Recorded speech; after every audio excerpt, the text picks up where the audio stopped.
One summer when I was a teenager, a few friends came out to stay with me for a long weekend. We were old enough to be left alone out there, and my parents were fine with us camping on the property instead of staying inside the cabin. It made things feel more adventurous, like we were on our own. The plan was simple: hike around, fish a little, cook over the fire, and just waste time the way kids do when there are no distractions. The first strange thing happened the morning after we set up camp. We were walking down one of the trails that cut through the trees, the kind of trail where the brush closes in on you and it's only wide enough for single-file walking. We came out into a small clearing, and there they were. A group of inukshuks stood scattered across the clearing. At first glance, they just looked like stacked rocks. Big stones balanced on one another, shaped to look like people. But these weren't just simple stacks. Some of them had been dressed up. One had a little girl's pink dress pulled over its stone body, the fabric hanging loosely over the rough edges. Another had an old yellow safety vest draped over it, torn and faded like it had been sitting in the sun for years. A third had a parka, the hood pulled up around the flat rock head. A few had hats, all kinds, ball caps, knit beanies, even one straw hat that sagged to one side. We stopped walking and just stared at them. There were maybe 8 or 9 of them, all lined up like a strange little crowd frozen in place. None of us said anything for a while. The air in that clearing felt heavier than it had a moment before, like the world had gone too quiet. I remember the feeling in my stomach, that mix of curiosity and dread, like something wasn't right, but I couldn't figure out what exactly. That day set the tone for the rest of the weekend. We couldn't stop thinking about those stone figures. Around the fire at night, we started making up stories. We told each other that someone had built them as a warning, or that they marked graves, or that whoever made them was still out in the woods watching us. The longer we talked, the scarier it got. My friends and I started daring each other to go out and check if the inukshuks had moved, like something out of a horror movie. It didn't take long before the prank started. Someone got up in the middle of the night and dragged a pile of rocks next to one of the tents, stacking them just high enough to look like a crude figure. In the morning, the person inside woke up and nearly screamed when they unzipped the tent and saw it standing there. After that, it became a game, new stone piles showing up in odd places, one even right outside the cabin door. Each prank got bigger, and each one left us more nervous even though we knew it was just each other. But even with all the jokes, none of us could shake the image of those original ones in the clearing. There was something different about them. They were dressed with care. The clothes fitted in ways that must have taken time and effort. And they weren't falling apart either. The rocks were balanced so perfectly that wind and rain hadn't toppled them. It made us wonder who was behind it and how often they came back to fix or add to them. That thought kept me awake at night, listening to every snap of a branch, every rustle of leaves, convinced someone was walking the woods nearby. One night, as the fire burned low and the woods pressed in dark around our camp, I lay awake in my sleeping bag, staring at the nylon ceiling of my tent. I could hear my friends' soft breathing, and beyond that, the distant sound of the river. Then something else, faint but there, a shuffle of footsteps, slow and deliberate. Could have been an animal, but out there every sound carried differently.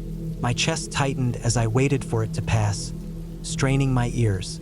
The noise faded after a while, but I didn't sleep much. The next morning, I found another little stack of rocks outside the fire pit. None of my friends admitted to doing it. Maybe one of them lied, maybe not. When my parents came up later in the summer, I told them about the inukshuks. My mom looked uneasy when I described the way they'd been dressed. She went to a local farmers' gathering not long after, and she mentioned it to an older couple she met there. When she came back, she told me what she'd learned. The couple had an adult son with a variety of mental disorders. He wandered the woods sometimes, and building those stone figures calmed him down. Dressing them up was part of the way he expressed himself. It wasn't meant to scare anyone. It was therapeutic for him. They said he'd been doing it for years, and that was just his way of coping. Hearing that changed everything. The mystery was solved. There was no dark ritual, no warning signs, no stranger lurking to hurt us. Just a man who found peace stacking rocks and dressing them in old clothes. At first, I felt relief. It was nice to know it was nothing sinister, but I also couldn't forget the nights of unease, The way those figures looked in the half-light, the way the woods seemed to hold its breath when we stood among them. Even with the explanation, the memory of how unsettling it felt stayed with me. Looking back, that weekend taught me something about how the unknown works on your mind. The figures themselves weren't dangerous, but our imaginations filled in the blanks with the worst possibilities. Alone in the woods, far from anyone else, it doesn't take much to convince yourself that something is watching you. Even now, whenever I visit the cabin, I think of those Inukshuks standing in the clearing. I know the truth, but the image of them, stone bodies dressed like people, silent and waiting, still lingers in the back of my head. It's strange how something so harmless can feel so terrifying until you understand it. But that's what made it real for me. There were no spirits, no killers, no curses, just the power of not knowing, and the way the mind twists shadows into threats. That's what kept me awake at night, and that's what I still remember most clearly. It was early autumn when I decided to camp alone in northern Minnesota, not far from the Canadian border. The air was sharp at night, the leaves were halfway turned, and the woods had that damp, earthy smell that seemed to sink into your clothes. The nights dropped below freezing, but I was used to cold weather. I had my tent, a decent sleeping bag, and more food than I'd realistically need. I thought I was prepared. The first day was uneventful. I hiked about 6 miles off the main trail, down through low ridges and swamps, into an area where the trees pressed in close and the ground was soft with old moss. The deeper I went, the fewer signs of people I saw. No footprints, no wrappers, no cut branches. I found a clearing just large enough for my tent and set up before the sun dropped. By the time I had a small fire going, the shadows had stretched out across the woods and the forest turned into that wall of black shapes that always comes with nightfall. That first night, I noticed how quiet it got. I've camped in a lot of places, and even at the most remote spots, there's usually sound: owls, crickets, frogs, the rustle of small things moving. Here, it was different. The silence seemed to press down on me, so heavy that when I shifted inside my sleeping bag, the sound of nylon against nylon seemed too loud. My breathing felt too loud. I lay awake for hours, listening to nothing, convinced at times I could hear faint movement somewhere far off, only for it to fade again into nothing. By morning, I tried to shrug it off. I cooked some oatmeal over the fire and forced myself to keep busy, collecting water, organizing gear, hiking around the area. But the silence never left. Even during the day, it was thick. No birds, no wind. The only sound came from me, and every step snapped twigs that echoed unnaturally. It gave me the strange impression that I didn't belong there, that I had walked into a place where even nature didn't dare make noise. That night, things got worse. I ate a light meal and tried to read by my headlamp, but after turning it off, lying in my bag, I felt my chest tighten. The silence was unbearable. It made my own heartbeat feel foreign in my ears. Too fast, too hard. My thoughts began to spiral. I remembered the stories about Wendigo psychosis, about men going mad in the woods, convinced they were changing. I tried to laugh it off in my head, but the feeling wouldn't go. Sometime in the early morning, I thought I heard something outside my tent, not walking exactly, more like the crunch of snow under weight, slow and uneven. I held my breath, ears straining, and for a moment I thought I caught it again. Then nothing. I stayed rigid in my bag until the first hint of light pushed through the tent walls. By the third day, I was tired and on edge. I hadn't slept more than a couple hours, and I had that dull headache that comes from exhaustion. The woods felt tighter, more claustrophobic, like the trees had shifted closer. I found myself checking the tree line constantly, half expecting to see something standing there, watching. My hunger started to fade, and when I forced myself to eat, the food tasted wrong. Metallic, sour, even though I knew it wasn't spoiled. I spat half of it out into the dirt. I thought about packing up and leaving, but part of me resisted. I told myself I wasn't scared, just tired. I hated the idea of walking away because of nothing more than silence. Still, my nerves kept slipping. That night, I sat by the fire long after dark, too afraid to climb into my tent. I stared into the flames until my eyes burned, listening for movement in the black woods. Every now and then, I thought I saw shapes in the trees, something pale between the trunks, but when I blinked it was gone. The real breaking point came the fourth night. I had finally dozed off in my bag when a sound ripped me awake. It was faint, but I swear it was breathing, just outside the thin fabric of my tent. Slow, steady, in and out, not my own. I lay frozen, every hair on my arms standing up. Minutes passed, though it felt like hours, until finally the sound faded. I couldn't stop shaking. I didn't sleep again. By morning, I was convinced something had gone wrong with me. My thoughts wouldn't line up anymore. I couldn't focus. I remembered those old stories of men who believed they were becoming something else. And for the first time, I understood how it could happen. The silence, the isolation, the hunger, the lack of sleep, it was enough to make your own body feel foreign. I started to wonder if I was the one making the noises I thought I heard. Maybe I was walking in my sleep, circling my own tent. Maybe my mind was breaking. I broke camp as soon as the sun was up. My hands shook so badly I could barely roll the tent. The hike back felt twice as long, and the woods never gave me a moment of peace. Every crack of a branch made me turn, heart racing. Every shadow seemed to move. I didn't stop for food or water.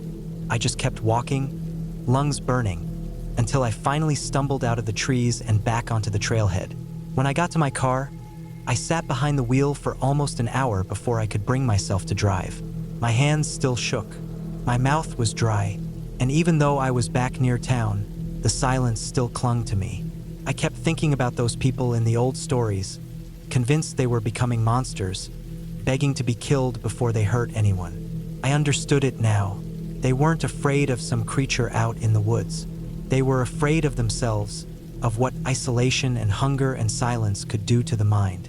That trip ended my desire to camp alone. I had always thought I was strong enough to handle solitude, but those 4 nights showed me something different. It wasn't the Wendigo I was afraid of, it was the thought of becoming the kind of person who believed in it. And in that silence, out there in those woods, I came dangerously close. It was late January, deep into winter.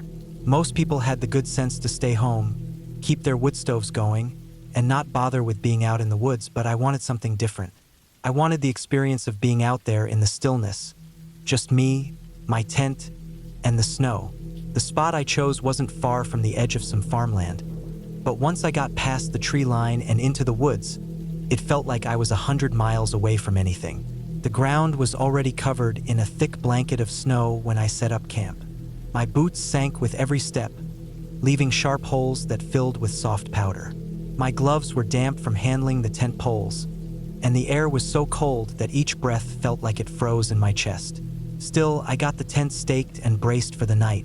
I had brought a heavy sleeping bag, insulated mat, and plenty of food, so I wasn't worried about the cold. What I didn't realize was how much the snow would change the way the forest felt once darkness came. When the sun dropped behind the trees, everything took on a blue-gray tint. The snow reflected the little light that was left, so it never got pitch black the way summer nights do, but the shadows between trees looked endless. I ate quickly, the steam from my food rising and fading almost instantly in the frozen air. Normally when I camp, even in cold months, I can hear small signs of life. A bird still awake, a branch creaking, sometimes coyotes far off. But that night, the snow killed everything. No rustle, no cracking, not even wind moving the branches. The silence settled heavy. At first, it felt calm, almost comforting. But as the minutes dragged on, it became more oppressive. I realized I could hear only myself. The crunch of my boots when I shifted, the muffled crackle of my jacket fabric when I moved an arm, the sound of air hissing in and out of my nostrils. Each noise I made felt wrong, like it didn't belong. The snow swallowed it before it traveled anywhere, leaving me with nothing but myself. I sat on a log for a while just listening. The snow made the world feel padded, like I was sitting inside something that had been built to keep everything out. It wasn't peaceful anymore. It was isolating. It made me think about how far I was from the nearest person, how even if I shouted, my voice probably wouldn't carry. The forest felt like it had closed in on me. When I finally climbed into the tent, I expected things to get easier. The tent walls gave me a thin barrier from the outside, and I thought maybe being inside would make me feel less exposed.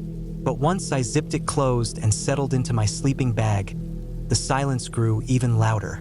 My body became an unwanted clock, ticking in ways I had never noticed before.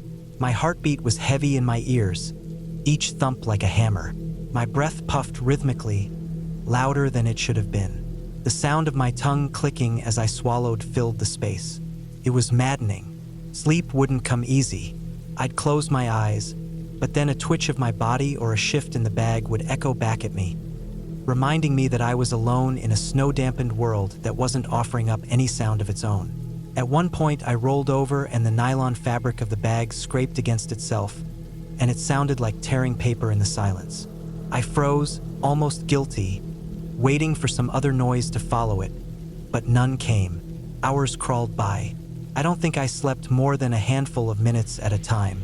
Every little sound I made was a reminder that there was nothing else out there moving. The snow had smothered the whole forest. Not a bird wing, not a falling pine cone, not even the groan of a tree trunk shifting in the cold. Just me sealed into that hush. Sometime deep into the night, I sat up and unzipped the tent flap a few inches. The sound of the zipper cut the quiet like a blade, and it felt wrong. I poked my head out, and the whole clearing was bathed in a pale light from the snow. The trees stood perfectly still, no branches swaying, no flakes falling. It was like I was looking at a photograph instead of a living place. I sat there staring, half expecting something to move, some animal to break across the field of white, but nothing did.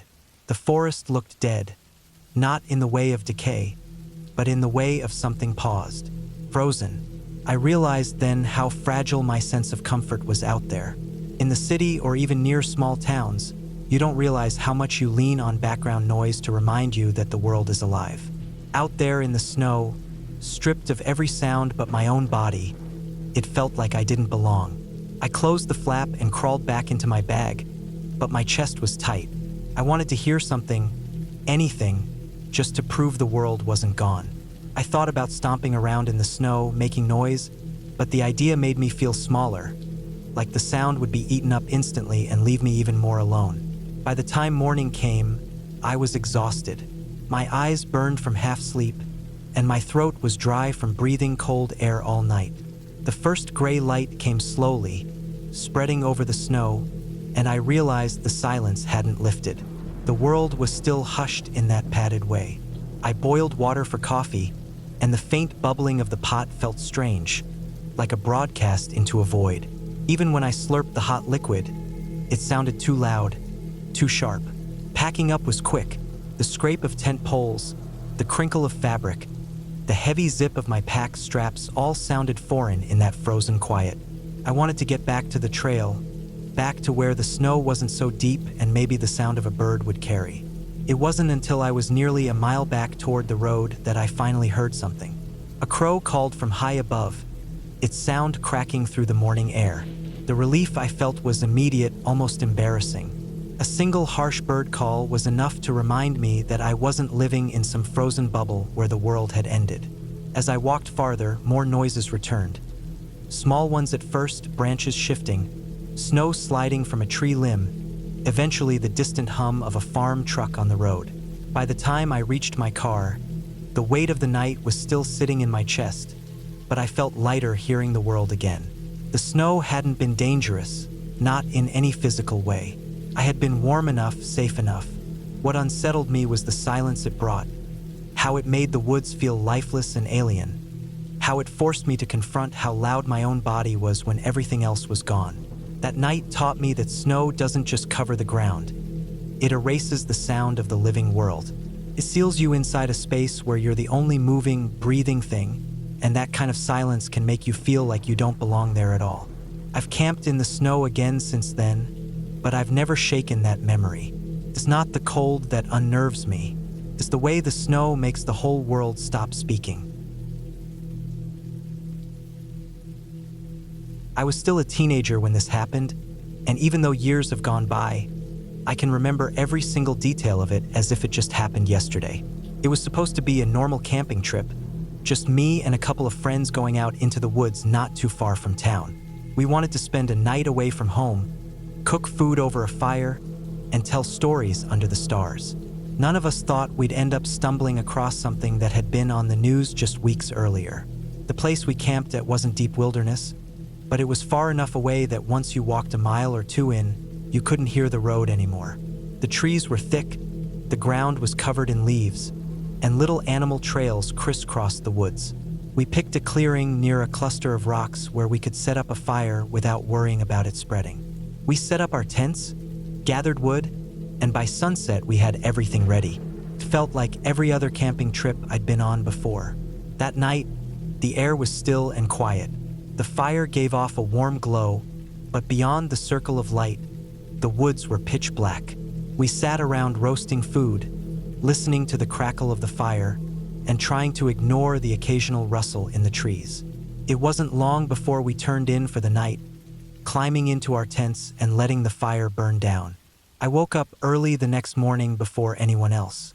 The sky was just starting to turn gray, and the woods had that heavy, damp feeling they get in the morning when the ground is still wet with dew. I decided to walk a little before breakfast, just following the slope of the land downhill.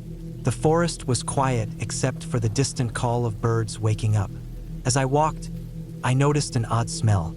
At first, I thought it was just something rotting in the woods, maybe a dead deer or some animal that had crawled off and died. But the closer I got, the stronger it became.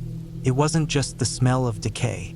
It was heavier, sour, something that clung to the back of your throat.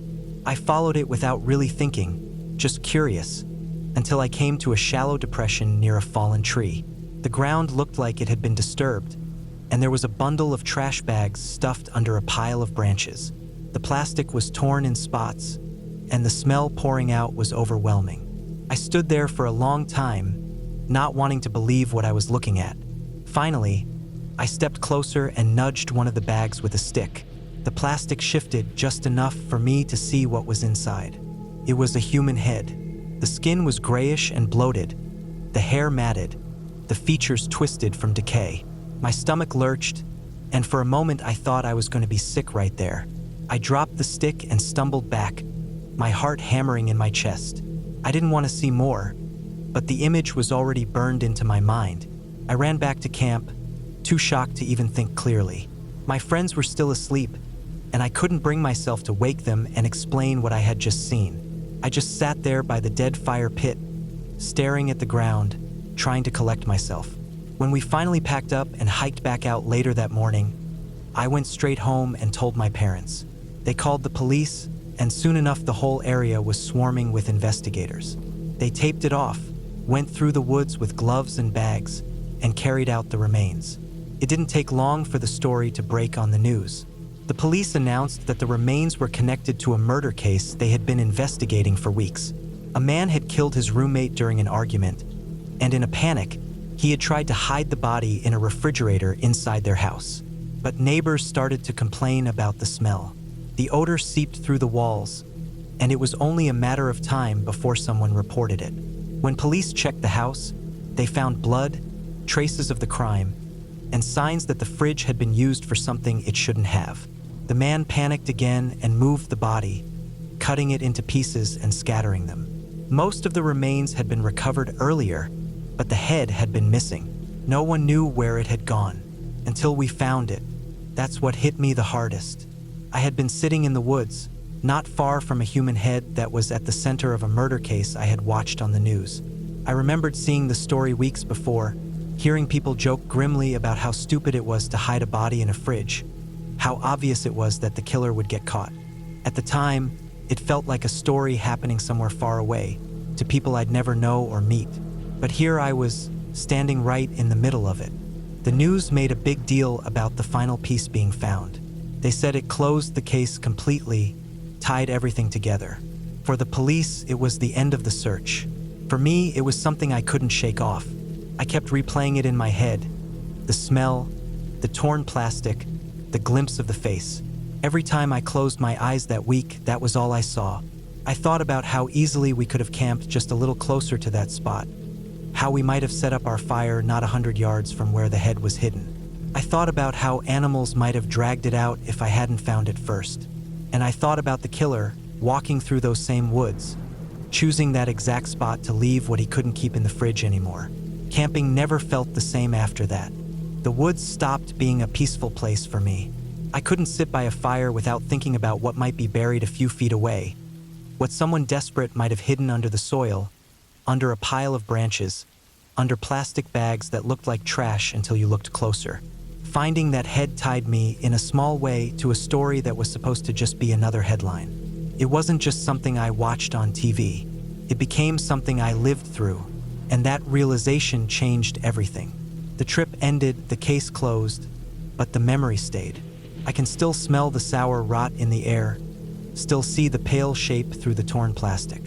And I know that no matter how many years go by, I'll never walk into the woods again without remembering the morning I found what was supposed to stay hidden.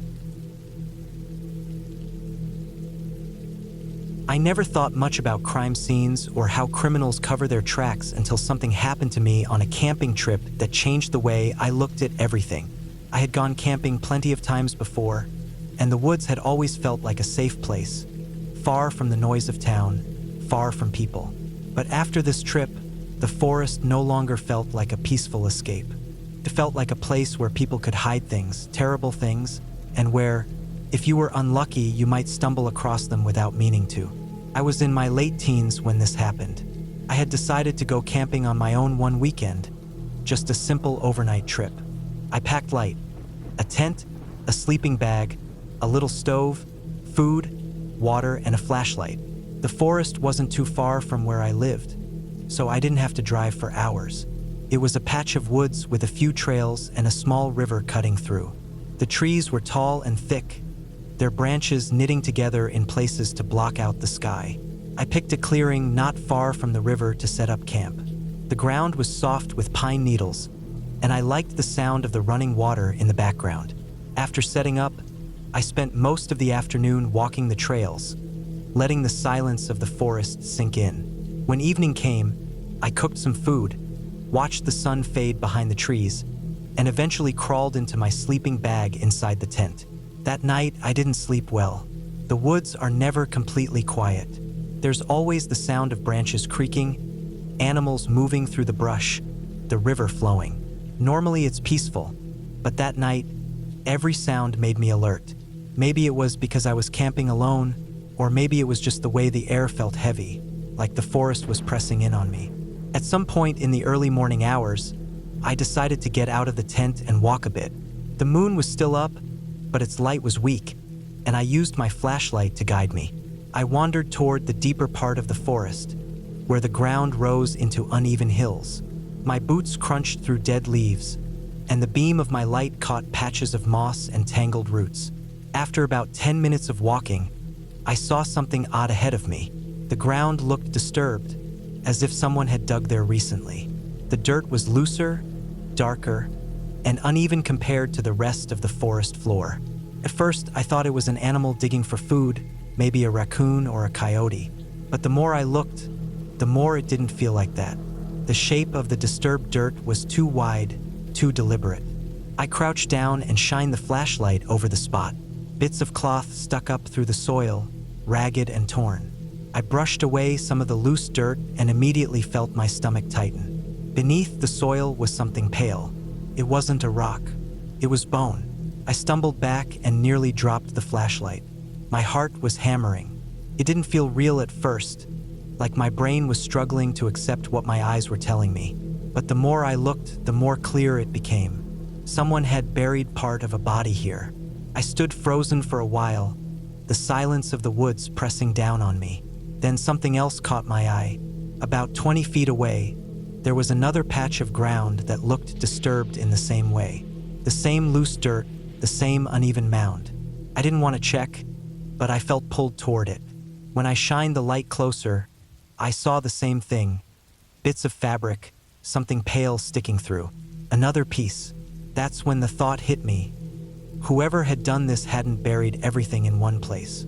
They had scattered it, spread it across the forest in different locations. Maybe they thought it would keep the remains from being discovered. But all I could think was how it actually made it easier for someone like me to stumble across at least one of the sites. The odds had multiplied.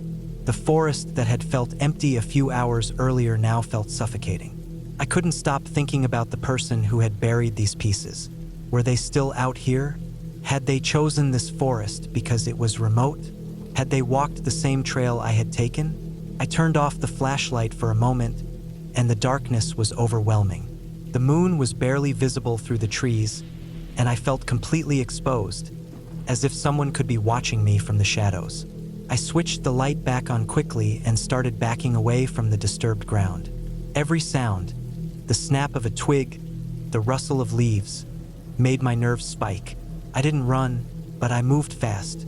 I kept the beam of light sweeping across the trees, expecting at any moment to catch sight of someone. My breathing was loud, too loud, and I tried to calm it, but I couldn't.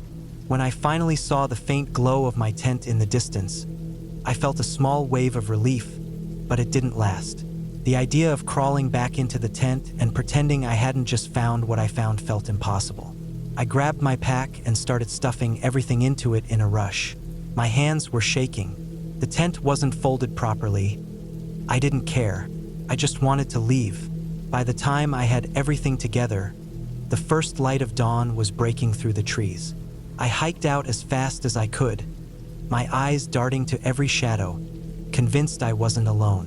When I finally reached my car and locked the doors, I just sat there for a few minutes, trying to process it. My clothes were damp with sweat, and my hands were dirty from the soil I had touched. I couldn't stop picturing the patches of disturbed earth scattered through the forest. It didn't feel like I had just camped. It felt like I had wandered into a crime scene. Later, I reported what I had found. Investigators went into the woods and confirmed it. A man had been murdered, dismembered, and his remains spread out across several sites in that forest. It was the same question everyone asked later. Why scatter the evidence? Did the killer think it would make discovery harder? Or did they panic and bury each part wherever they could, hoping no one would ever find them? But to me, the answer was clear. By spreading everything out, the killer had actually increased the odds that someone would stumble across at least one piece, just like I had. And once one piece was found, the others would be uncovered too. That camping trip stayed with me, not because of the peaceful night under the stars, but because of what the forest revealed. I realized then that the woods weren't just a place of quiet and escape. They were also a place where people thought they could hide their darkest acts. And I realized that sometimes, when you're out there alone, you don't know what you're walking over or who passed through before you. The forest that had once felt safe now felt different every time I stepped into it. No matter how calm the air was, no matter how bright the sun shined, I always remembered that night. I remembered the loose dirt, the pale bone, the feeling of being watched. And I knew I had seen something I wasn't supposed to see, something that was meant to stay hidden in the ground. That trip taught me something I never forgot. The wilderness doesn't just hide beauty, it hides secrets. And sometimes, those secrets find you before you're ready to see them. A few years back, I went camping at Yellowstone and the Grand Tetons. Most nights we stayed at an actual site with the camper, but to really soak in the place we had planned a couple of backpacking trips. Nothing extreme, just 2-day treks into the longer trails where you could get far enough away from roads and crowds that it felt like pure wilderness. The first backpacking trail went well, just the usual exhaustion of hauling a pack up and down switchbacks, and we came out of it tired but excited. For the second trip, we chose Cascade Canyon. I had read about it beforehand and seen photos, but no picture really prepares you for what that place looks like in person. High peaks cut sharp lines against the sky, snowfields clung to shaded slopes even in summer, waterfalls came down in white ribbons, and the air had that thin, clean bite to it that you only get at higher elevations. We hiked in, steady pace, no rush. By about 10 miles into the 22-mile loop, the light was fading behind the ridges. Shadows stretched long across the trail, and though there was still enough light to move, we knew better than to keep pushing. The next flat spot marked on the map was still miles away, so we stopped in a clearing just off the trail. It was perfect enough. Flat ground, a bit of shelter from trees, open enough to not feel boxed in. Setting up camp was routine. Tents staked out, packs inside, food hung away from camp on a bare line. Dinner was a quick boil of water poured into bags of dried food. We sat and ate, watching the last of the light leave the sky. The canyon was unbelievably quiet once the day animals hushed. The only sounds were water far off and the occasional creak of trees. It was the kind of place where you could stare straight up and see more stars than sky. We crawled into the tent early, bodies sore from the hike. Sleep came fast, heavy, and deep. Then sometime around 2 in the morning I woke up. It wasn't a gradual stir, but one of those jolts where you're instantly alert without knowing why. At first I thought maybe I just shifted and woken myself, but then I heard something outside, a crunch in the dirt, a step. My first thought was bear. Out here, that's always the thought. I lay completely still, ears straining. More movement came, measured, not fast, but close. Then silence. My pulse pounded. Every second dragged. And then it happened. A voice. A man's voice. Low, calm. Too close. The words cut through the thin fabric of the tent like they were spoken inches away. I think there's 3 or 4 in the tent. The blood drained from me. For a moment I couldn't breathe. I was ready for animals, but this was worse. Human. A stranger standing outside in the pitch black, counting us.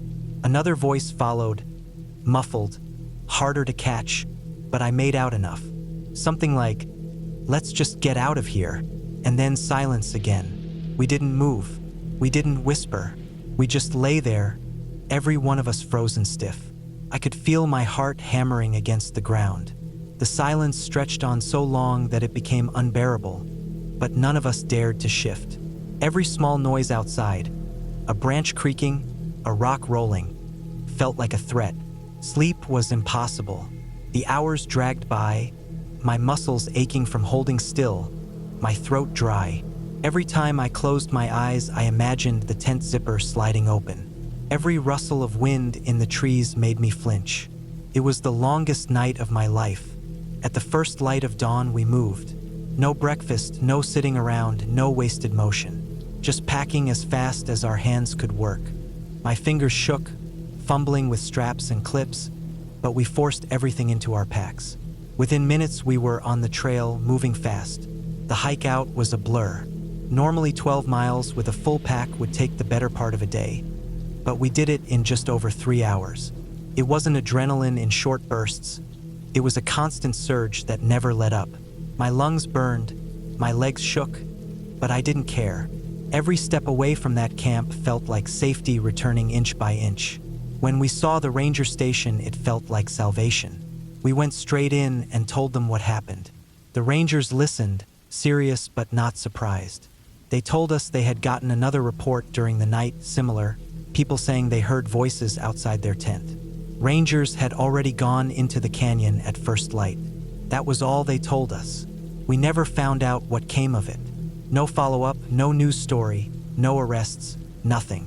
I didn't ask and I didn't go looking. Maybe they found nothing. Maybe they found someone and decided not to broadcast it. Maybe whoever it was slipped deeper into the wilderness, living off the trails and watching hikers from the shadows. All I know is that it wasn't an animal. It wasn't my imagination. There were men out there in the middle of the night, standing outside our tent, talking about us. That fact alone is enough to stay burned in my memory.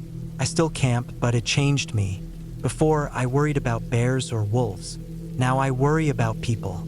In the wilderness, when the sun sets and silence falls, you're as vulnerable as you'll ever be. A tent isn't a wall. A zipper isn't a lock. Out there, you're just lying in a thin shell of fabric while the dark presses in, hoping nothing human decides to come close. That night in Cascade Canyon taught me something I'll never forget. Silence doesn't always mean peace. Sometimes it means something is standing just outside, listening. I never thought much about crime scenes or how criminals cover their tracks until something happened to me on a camping trip that changed the way I looked at everything. I had gone camping plenty of times before, and the woods had always felt like a safe place, far from the noise of town, far from people. But after this trip, the forest no longer felt like a peaceful escape. It felt like a place where people could hide things, terrible things, and where, if you were unlucky, you might stumble across them without meaning to. I was in my late teens when this happened. I had decided to go camping on my own one weekend, just a simple overnight trip. I packed light: a tent, a sleeping bag, a little stove, food, water, and a flashlight. The forest wasn't too far from where I lived, so I didn't have to drive for hours. It was a patch of woods with a few trails and a small river cutting through. The trees were tall and thick, their branches knitting together in places to block out the sky. I picked a clearing not far from the river to set up camp. The ground was soft with pine needles, and I liked the sound of the running water in the background. After setting up, I spent most of the afternoon walking the trails, letting the silence of the forest sink in. When evening came, I cooked some food, watched the sun fade behind the trees, and eventually crawled into my sleeping bag inside the tent. That night, I didn't sleep well. The woods are never completely quiet. There's always the sound of branches creaking, animals moving through the brush, the river flowing. Normally it's peaceful, but that night, every sound made me alert. Maybe it was because I was camping alone, or maybe it was just the way the air felt heavy, like the forest was pressing in on me. At some point in the early morning hours, I decided to get out of the tent and walk a bit. The moon was still up, but its light was weak, and I used my flashlight to guide me. I wandered toward the deeper part of the forest, where the ground rose into uneven hills. My boots crunched through dead leaves, and the beam of my light caught patches of moss and tangled roots. After about 10 minutes of walking, I saw something odd ahead of me. The ground looked disturbed, as if someone had dug there recently. The dirt was looser, darker, and uneven compared to the rest of the forest floor. At first, I thought it was an animal digging for food, maybe a raccoon or a coyote. But the more I looked, the more it didn't feel like that. The shape of the disturbed dirt was too wide, too deliberate. I crouched down and shined the flashlight over the spot. Bits of cloth stuck up through the soil, ragged and torn. I brushed away some of the loose dirt and immediately felt my stomach tighten. Beneath the soil was something pale. It wasn't a rock. It was bone. I stumbled back and nearly dropped the flashlight.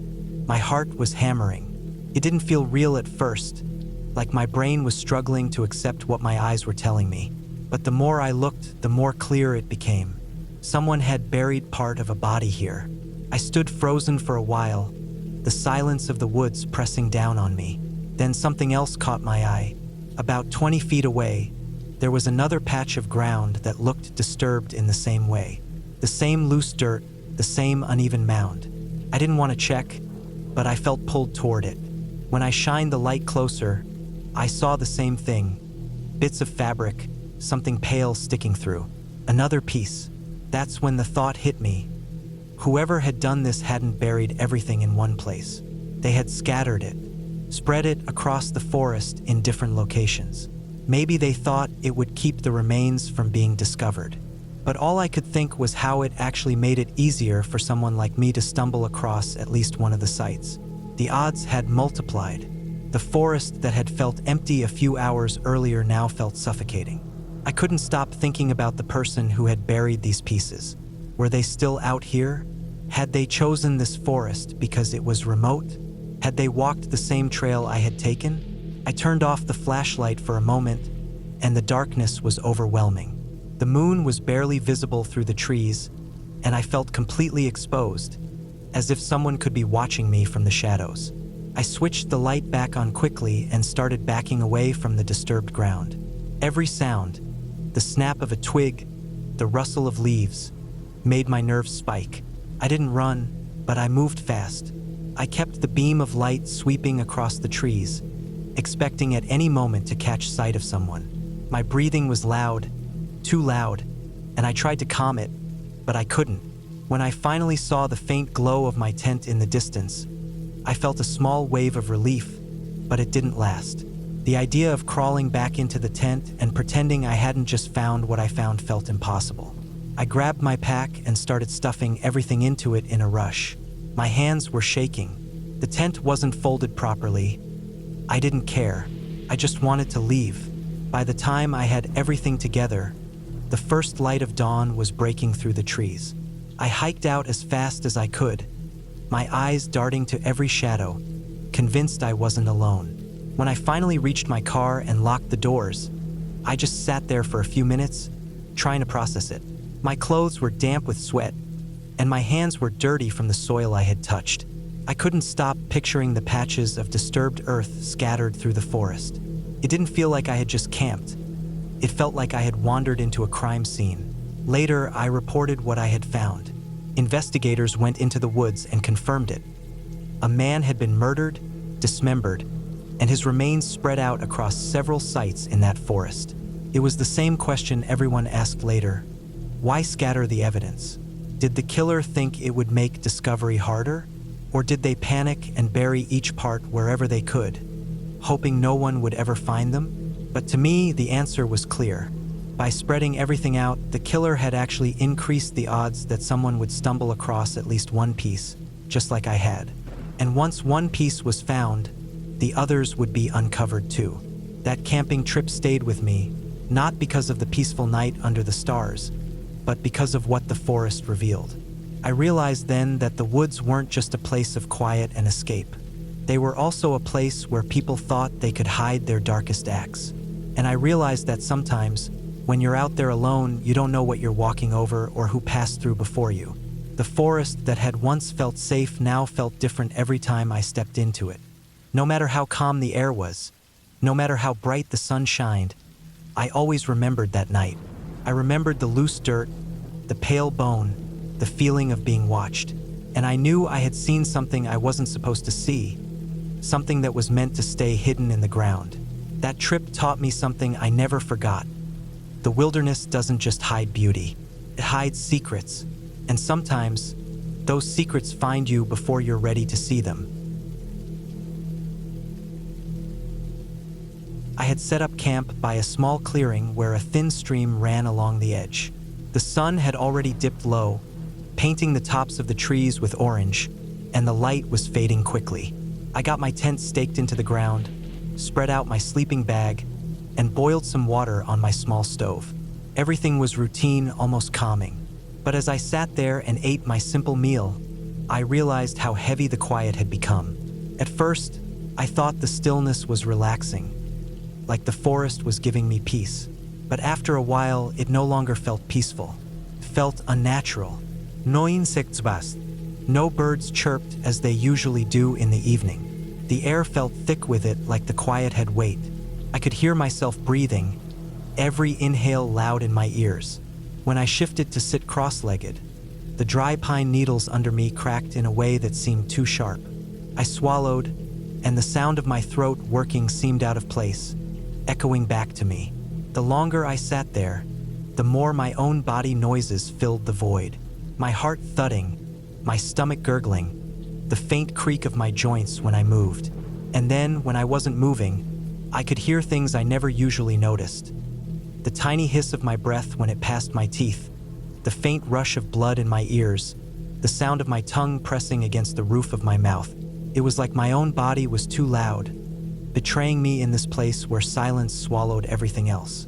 When I finished eating, I packed away my stove and set my gear neatly by the tent. Normally, I would hear some rustling in the brush, some frogs by the water, maybe the wings of bats cutting through the night. But there was nothing. The forest seemed frozen, like the world had been muted. I tried to shake it off by focusing on small tasks, tightening the guy lines on my tent, rearranging some of my things, but each motion seemed amplified in the stillness.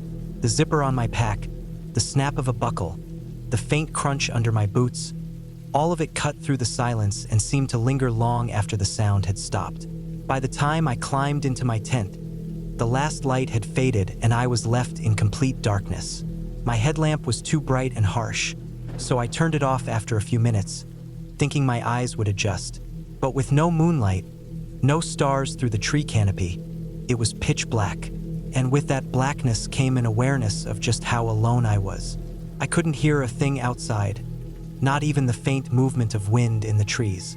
Lying there, I realized how much we rely on sound to feel safe. When you hear crickets, frogs, owls, even the snapping of a branch, you know life is out there, and you can measure your place in it. But when everything goes silent, your brain scrambles. It doesn't know what to trust. Every little twitch of fabric, every shift of weight on the sleeping pad became too sharp, too distinct. I tried to sleep, but my heartbeat filled my head. It felt like I was trapped in my own body, listening to it work, listening to blood push through veins and lungs stretch for air. At one point, I realized I could hear the faint clicking of my teeth as I clenched my jaw without noticing. My own existence was the only sound, and it made me feel exposed. At some point in the middle of the night, I sat up because I thought I had heard something, but when I pulled myself still, the only sound was my pulse hammering in my neck. I sat frozen for a long time, staring into the dark, waiting for a sign that something else was out there. But nothing came, and that was the strangest part. Nothing ever did. No predator, no intruder, no sudden crack of branches announcing something larger than me. Just absolute stillness that never shifted. I found myself straining for a noise, almost begging for it. A coyote howl, a deer stepping on leaves, even the rush of wind through the trees. Anything would have been better than that bottomless void of sound. I forced myself to lie back down, but sleep came in broken fragments. Each time I drifted, some small noise from my own body would jolt me awake. The pop of saliva in my throat, the shift of my hip bone against the ground, the whisper of fabric as I turned. It was maddening. The night stretched endlessly, each second dragging longer than it should, and I was never sure if I had been asleep for 5 minutes or an hour. When the first gray light of dawn filtered through the tent, it felt like a release. I unzipped the flap, and the faint rasp of the zipper sounded like a shout after so many hours of nothing. I stepped outside, expecting the forest to stir awake with the morning. But even then, there was nothing. No birds greeted the sunrise, no insects hummed, no branches shook with life. The woods around me looked normal, trees standing tall, the stream moving in its slow trickle, dew on the grass. But it was like everything had been hollowed out. A place that should have been alive was frozen in a state of pause. And me, standing in the middle of it, realizing how much I needed those little noises of life to stay grounded. I packed quickly. I didn't even cook breakfast. The thought of lingering in that silence made my chest tighten. Each sound of me rolling up the tent, shoving gear into my pack, adjusting the straps on my shoulders was too sharp, too much like a crack in some fragile shell. I felt like the whole forest was listening, even though it wasn't making a sound of its own. When I finally stepped back onto the trail and began hiking, the silence followed me. For the first mile, nothing changed. My boots against the dirt were the only rhythm. But eventually, faintly, I heard a bird call in the distance. Just one. Then another answered. The farther I walked, the more noise returned. Buzzing flies, squirrels in the underbrush, the sound of branches creaking overhead. Slowly, the forest remembered itself. By the time I reached the edge of the trailhead and saw my car parked where I had left it, the world sounded alive again. But the memory of that night stayed with me. The emptiness of it. The way silence can grow and grow until it feels like it swallows you whole. It wasn't some monster in the woods or stranger lurking in the dark that unsettled me. It was the absence of everything. I learned that night that noise, any noise, is a comfort, and that true silence is not peace. True silence is a reminder of how small you are, how fragile, and how easily the world could forget you.